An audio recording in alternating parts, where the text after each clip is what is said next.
అప్పుల బాధలు వెంటాడుతున్నాయా? అయితే 6 జేవిఆర్ వారి జాతిరత్నాలు ధరించండి. హలో అండి, అందరికీ నమస్కారం. నేను మీ కట్టా కార్తీక్. శవాల మీద పేలాలు ఏరుకునే వాళ్ళంటే ఎలా ఉంటారో తెలుసా? మనకి ఆంధ్రప్రదేశ్లో కనపడుతూ ఉంటారు. ఎక్కడ ఏ ప్రమాదం జరిగినా, ఎక్కడ ఏ శవం కనపడ్డా శవాన్ని అడ్డు పెట్టుకొని రాజకీయం చేద్దాం అనుకునే వాళ్ళు మనకు ఆంధ్రప్రదేశ్లో తగలబడ్డారు. మన దురదృష్టం అది. గత 2 రోజులుగా ఒక వివాదాన్ని చూస్తున్నాం. బస్సు ప్రమాదం జరిగింది కదా కర్నూలుకు సమీపంలో శనివారం తెల్లారుజామున. హైదరాబాద్ నుంచి బెంగళూరు వెళుతున్నటువంటి వి కావేరి బస్సు కర్నూలు సమీపంలో బైకుని ఢీకొని ఆ బైకుని ఈడ్చుకెళ్తున్న క్రమంలో బైక్ నుంచి మంటలు రావటం, అవి బస్సు ఇంజన్కి కూడా పాకటం, మొత్తంగా బస్సు తగలబడిపోయింది. దాంట్లో 19 మంది చనిపోయారు. అది బాధాకరమైన వార్త. నిజానికి దురదృష్టం అది ఆంధ్రాలో జరగటం. ఆ ప్రమాదం ఆ బస్సు హైదరాబాద్ నుంచి స్టార్ట్ అయింది, బెంగళూరుకు వెళ్తుంది.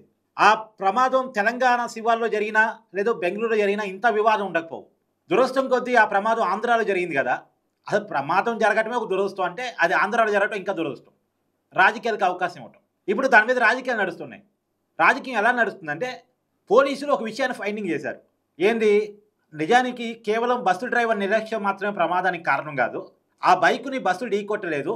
ఆ బైక్ అప్పటికే యాక్సిడెంట్ అయి ఉంది. ఆ బైకు నడుపుతున్నటువంటి శివశంకర్ అనే వ్యక్తి అప్పటికే రోడ్డు మీద పడి చనిపోయి ఉన్నాడు. అతను మద్యం తాగి బైక్ నడుపుతూ ఉన్నాడు. అతను బస్ ప్రమాదం జరగడానికంటే కొన్ని నిమిషాల ముందు పెట్రోల్ బంక్ దగ్గర పెట్రోల్ కొట్టించుకుంటున్నటువంటి సీసీ కెమెరా ఫుటేజ్ని కూడా పోలీసులు విడుదల చేశారు. అప్పుడు ఆ బైక్ పరిస్థితి, నిజానికి ఆ బైక్ అస్సలు ఫిట్నెస్గా లేదు. ఆ బైక్ డూమ్ లేదు, అతనికి హెల్మెట్ లేదు, చివరికి ఆ బైక్ లైట్ కూడా లేదు. మనం బస్ ఫిట్నెస్ గురించి మాట్లాడుతున్నాం, ఈ బైక్ ఫిట్నెస్ కూడా గురించి మాట్లాడాలి. ఆ బైక్ పేరుకే బైక్ అంతే, దాన్ని చాలా ర్యాష్గా నడుపుతున్నాడు. పెట్రోల్ బంక్ దగ్గర మీరు ఆ సీసీ కెమెరా ఫుటేజ్ నేను గమనిస్తే చాలా ర్యాష్గా నడుపుతున్నాడు ఆ బండిని. ఆ ర్యాష్గా నడుపుతున్న క్రమంలో ఆ బైకు హైవే మీద డివైడ్ అండ్ ఢీ కొట్టి ఒక్కసారిగా కింద పడిపోయి అప్పటికప్పుడే ఆ శివశంకర్ అనే వ్యక్తి రోడ్డు మీద చనిపోయాడు. అయితే శివశంకర్తో పాటు ఆ బైక్ మీద ప్రయాణిస్తున్న మరొక వ్యక్తి అతను సేఫ్గా బయటపడ్డాడు. పైగా ఆ ప్రమాదాన్ని గమనించి శివశంకర్ని రోడ్డుకి అవతల పక్కగా ఆ బాడీని ఉంచేసి చనిపోయాడు అన్న విషయాన్ని గమనించి ఆ శివశంకర్ ఫోన్ తీసుకొని పరారైపోయాడట. ఆ బైక్ను మాత్రం ఆ రోడ్డు మీద ఉంచేశాడు. అటువైపుగా వెళ్తున్నటువంటి ఒక 2-3 బస్సులు ఆ బైక్ను గమనించేసి రోడ్డుకి ఒక పక్కగా వెళ్ళిపోయాట. మరి ఆ రోడ్డు మీద పోతున్న వాళ్ళు ఎవరు కూడా దాన్ని గమనించి ఆ బైక్ను పక్కగా జరిపే ప్రయత్నం చేయలేదు, కనీసం పోలీసులకి పంపించే ప్రయత్నం చేయలేదు. ఇవి కావేరీ బస్సు హైవే మీద కదా, చాలా స్పీడ్గా వెళుతుంది కదా. ఆ స్పీడ్గా వెళుతున్న క్రమంలో ఆ బైక్ మీదగా వెళ్ళింది బస్సు, బైక్ని ఎక్కేసింది. బస్సు బైక్ని ఈడ్చుకుంటూ వెళ్ళింది.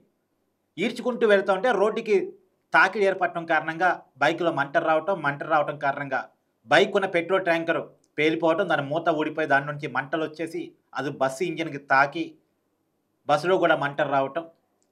ఆ మంటలు వచ్చే విషయాన్ని డ్రైవర్ గమనించడంలో వచ్చిన పొరపాటు, దాన్ని డీల్ చేయడంలో వచ్చిన పొరపాటు, మొత్తంగా 19 మంది చనిపోయారు. మొత్తానికి ఇక్కడ చనిపోవటానికి ప్రధాన కారణం ఆ శివశంకర్ అనేటువంటి బైక్ నడుపుతున్న వ్యక్తి తాగిన మద్యం, డ్రంక్ అండ్ డ్రైవ్లో అతను యాక్సిడెంట్కి గురయ్యాడు. అతని యాక్సిడెంట్ ఫలితంగా బస్సు యాక్సిడెంట్కి గురైంది. ఇక్కడ డ్రంక్ అండ్ డ్రైవ్ అనేది అందరూ ఒప్పుకుంటున్నారు. అయితే ఇప్పుడు ఈ విషయాన్ని వైసీపీ రాజకీయం చేస్తుంది. అప్పుడు ఆ శివశంకర్ బెల్ట్ షాపుల్లో మద్యం తాగాడు. 24/7 అవి ఓపెన్లో ఉంటున్నాయి. తాగి నడి రోడ్డు మీద బైక్ యాక్సిడెంట్కి గురికావటం, ఆ బైక్ వల్ల బస్సు యాక్సిడెంట్కి గురికావటం వల్ల ఇంతమంది చనిపోయారు. ఆంధ్రప్రదేశ్లో బెల్ట్ షాపులు వల్లే ఈ ప్రమాదాలు జరిగింది అనేటువంటి దాన్ని పాయింట్అవుట్ చేస్తున్నారు. కానీ నిజానికి ఇప్పుడు నిన్న పోలీసులు మరొకసారి సీసీ కెమెరా ఫుటేజ్ విడుదల చేశారు. అతను బెల్ట్ షాపులు ఏమీ వైన్ కొనలేదు, అది 24/7 నడిచేటువంటి షాపులు ఏమి అతను కొనలేదు. 7 గంటల 5 నిమిషాలకో ఏమో, తర్వాత 8 గంటల 25 నిమిషాలకి ఇంకోసారి 2 సార్లు అతను రేణుకా ఎల్లమ్మ వైన్స్ కర్నూలు సమీపంలో వైన్ షాపు నుంచే కొన్నాడు. అది కూడా జనరల్గా వైన్ షాపులు తెరిచి ఉండే సమయంలోనే వైన్ కొన్నాడు. 2 సార్లు కొన్నాడంటే నైట్కి సరిపోయేంత కొనుక్కున్నట్టున్నాడు. నైట్ మొత్తం తాగాలి తిరగాలి అని అనుకున్నట్టున్నాడు.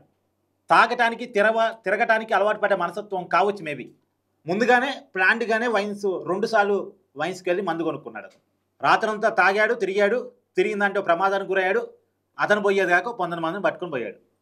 ఇక్కడ జరిగిన సంఘటన విషయంలో అందరూ బాధపడుతుంది ఒక రకంగా. అయితే దాన్ని అడ్డం పెట్టుకొని ఆంధ్రప్రదేశ్లో బెల్ట్ షాపులు 24/7 తెరిచే ఉంటున్నాయి. దానివల్లే తాగుడుగాళ్ళు రాత్రి అంతా తిరుగుతున్నారు. తాగి తిరగటం అనేది ఎలా దేశం మొత్తం ఒక ఫ్యాషన్గా తగలబడింది. హైదరాబాద్లో అంతే ఉంది. హైదరాబాద్ గురించి తెలిసిన వాళ్ళు కామెంట్ చేయండి దయచేసి. బెంగళూరు, చెన్నై, అన్ని మెయిన్ నగరాల్లో అక్కడి నుంచి మొదలు పెడితే జిల్లాల వరకు అది కల్చర్ వచ్చేసింది. తాగటం, లేట్ నైట్ వరకు తిరగటం కామనది అయిపోయింది. బెల్ట్ షాపులతో సంబంధం లేదు. ముందే వైన్లో ఈ మందు బాబులు ఆల్రెడీ మందుని కావాల్సినంత కొనిపెట్టుకుంటారు. తాగటం, లేట్ నైట్ వరకు తిరగటం అదో పెద్ద ప్యాషన్ అయిపోయింది. వీళ్ళు చలాన్లకి, పోలీసులకి, చట్టాలకు కూడా భయపడే వాళ్ళు కాదు. వీళ్ళకి పదే కౌన్సిలింగ్ ఇచ్చినా సరే బుద్ధి రాదు వీళ్ళకి. ఇలాంటి బ్యాచ్ దేశం మొత్తం తగలబడ్డారు. ఇలాంటి వాళ్ళందరినీ పెట్రోల్ పోసి తగలబెడితే దేశాన్ని బట్టిన పీడ సగం వదిలిపోయింది. నిజానికి ఇక్కడ వైసీపీ డిమాండ్ చేయదలుచుకుంటే మొత్తంగా రాష్ట్ర వ్యాప్తంగా బెల్ట్ షాపులు క్లోజ్ చేయాలని డిమాండ్ చేయొచ్చు, వైన్ని పూర్తిగా ఎత్తేయాలని డిమాండ్ చేయొచ్చు, మద్యపాన నిషేధం మేము చేయలేకపోయాం, మేము హామీ ఇచ్చాం కానీ మా వల్ల కాలేదు, దండం పెడతాం, మీరైనా చేయని కూటమి ప్రభుత్వాన్ని అడగొచ్చు, ఇలాంటివి చేయొచ్చు, ప్రజా సమస్యల మీద మాట్లాడవచ్చు, కాదనట్లేదు. కానీ రాజకీయం కోసం దాన్ని వాడుకోవటం, జరిగిన ప్రమాదాన్ని తప్పుడుగా చిత్రీకరించే ప్రయత్నం చేయటం, ఒక ఫేక్ మెసేజ్ చేయడం, దీనివల్ల అసలు చేయాల్సిన డిమాండ్ పక్కకు పోతూ ఉంది. బెల్ట్ షాపులు ఎత్తేయాలి, వైన్ షాపులు ఎత్తేయాలి, మద్యం దొరకకుండా చేయాలి, ఈ డిమాండ్ పక్కకు పోతుంది. ఒక ఫేక్ ఇన్ఫర్మేషన్ని, ఒక ఫేక్ ప్రాపగండాన్ని నడపడం ద్వారా మాలాంటి వాళ్ళం రేపొద్దున మద్యపాన నిషేధం చేయాలని అన్నాం అనుకున్నా కానీ దీని మీద వాళ్ళ స్లోగన్స్ డామినేట్ చేసి పడేస్తున్నాయి. ఒక అబద్ధ ప్రచారం డామినేట్ చేసి పడేస్తుంది. రేపు ఆ అబద్ధ ప్రచారాన్ని ఎండగట్టడం కోసం ప్రభుత్వం ఇంకొక వీడియో రిలీజ్ చేయడం వల్ల ఇప్పుడు ఈ ఫైట్ వైసీపీ వర్సెస్ టీడీపీగా మారిపోతుంది. అసలు సమస్య పక్కకు పోతుంది. దీని రాజకీయం అవుతుంది. ఏదేమైనా జరిగిన సంఘటన దురదృష్టం. జరిగిన సంఘటనకు కారణం మద్యం, దాంట్లో నాకు భిన్నాభిప్రాయం లేదు. కానీ దాని రాజకీయాల కోసం వాడుకోకుండా మద్యపాన నిషేధం చేయగలిగితే చాలా మంచిది. బెల్ట్ షాపులు ఎత్తగలిగితే ఇంకా చాలా మంచిది ఉన్నంతలో. అది నేను కూడా డిమాండ్ చేస్తాను.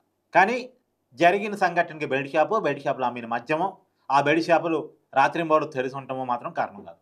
వీళ్ళు మందుబాబులకి చాలా ప్లాన్ ఉంటుంది. మీకు ఒక జోకు చెప్తా. అంటే మా పెద్దవాళ్ళు చెప్తూ ఉంటారు. యాక్చువల్గా మనకాడ ఆంధ్రప్రదేశ్లో సంపూర్ణ మద్యపాన నిషేధం జరిగినప్పుడట ఎక్కడెక్కడో పక్క రాష్ట్రాల నుంచి మద్యం తీసుకొచ్చుకొని మరీ తాగారు తప్ప మద్యం తాగటం ఆగలేదట. పూర్తి స్థాయిలో కొంత కంట్రోల్ అయ్యి ఉండొచ్చేమో తప్ప మద్యం తాగటం ఆగలేదట. ఎంత కంట్రోల్ చేసే పరిస్థితి చేసినా ఏదో రకంగా మద్యాన్ని సప్లై చేసుకునేవారట. లేదు అంటే లోకల్గా తయారు చేసే కల్తీ సారా లాంటి వాటికి అలవాటు పడ్డారట. అందుకనే మద్యపాన నిషేధాన్ని ఎత్తివేయాల్సి వచ్చింది. ఇది వాస్తవం. ఈ తాగుటాన్ని అరికట్టడానికి ఏం చేయాలి అనేటువంటి విషయంలో ఓ పెద్ద చర్చ నడవాల్సి మాత్రం వాస్తవం. Thank you.